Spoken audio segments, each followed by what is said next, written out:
Hi and welcome to Whisky Shared. You're watching my review of Maker's Mark 46.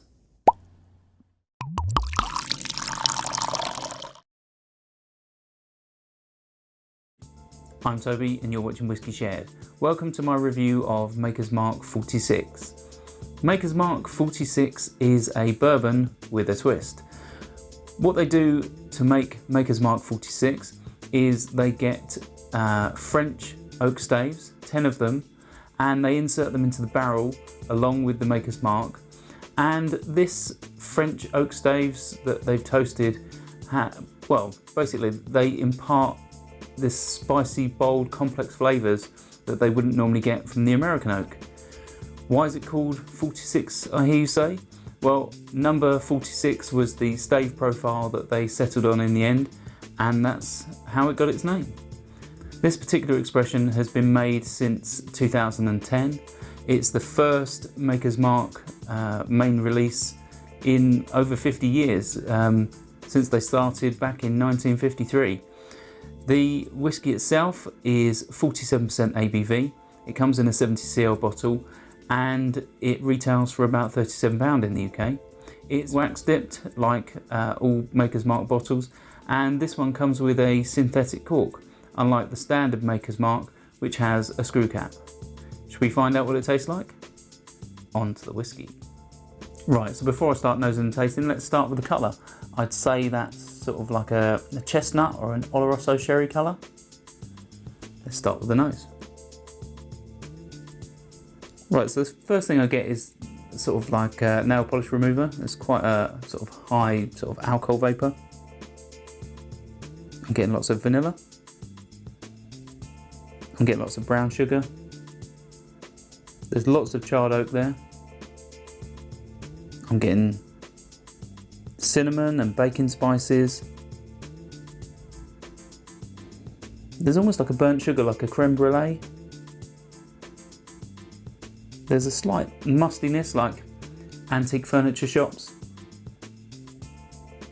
And there's also a sweet red apple in there, which is quite nice. So getting lots on the nose, just like the standard Maker's Mark, lots on the nose. Let's see what it's like on the palate.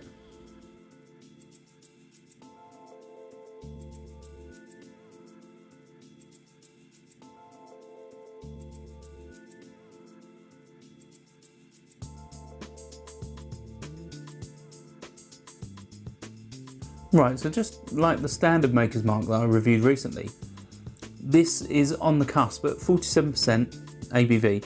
It's on the cusp of almost needing water. I think sometimes I feel it does, sometimes I feel it doesn't. But it does have quite a lot of like ethanol or alcohol vapour as a result, which I think if you do add a few drops of water, that does bring that down. Along with that ethanol and that sort of vapour is lots of charred oak. Those are the two key characters that I get on the palate with this. Let's see what else I get.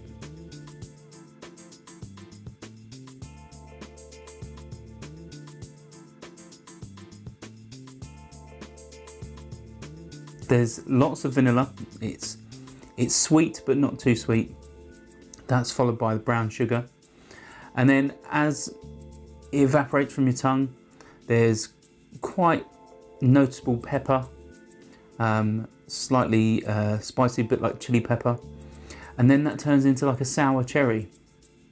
So very similar to the standard Maker's Mark. Obviously this is the core liquid, but it's been aged for a little bit longer. I think it's something like 9 or 10 months in their limestone cellars, and obviously I'd expect some more spiciness from that French oak, but what I do get is not too many flavours that I can pick out on the palate.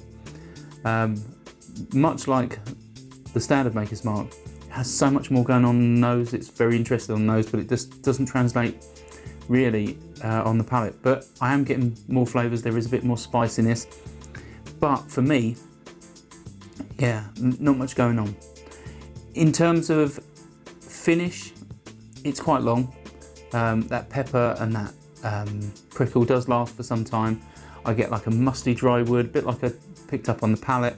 That lingers for some time, and the vanilla sweetness goes along with it.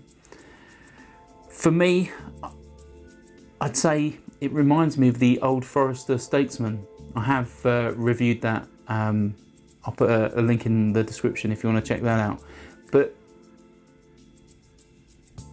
the comparison isn't a good one, because the Old Forester Statesman comes across as having too much barrel char. It's over oaked, and that heat and that peppery prickle just dominates a bit too much for my palate.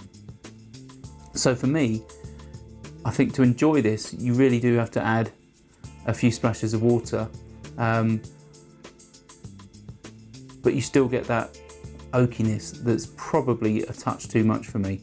So although this probably doesn't sit up there with, you know, bourbons I like overly much, it's not bad as an occasional sipper. I think in terms of complexity, I think I prefer it to the standard Maker's Mark, but that oakiness can get too much quite quickly. So it'd be interesting to see how this works in cocktails. Maybe try it in something like an old fashioned, because those bold, complex flavours, that spiciness might come through a lot better. But it's yeah, it's definitely one I'm going to sort of take my time with and get to know it a bit more. I think it's early days, my relationship with this bottle, and I only paid £28 when it was on sale. So for me, I think that's not bad value when you compare what other bourbons are out there, but it definitely isn't a long time sipper. So if you like the sound of this, then check it out. If not, check out my next review. Sauncha. I hope you enjoyed this video. If you did, why not give it a like or a comment, and please consider subscribing for more videos like this.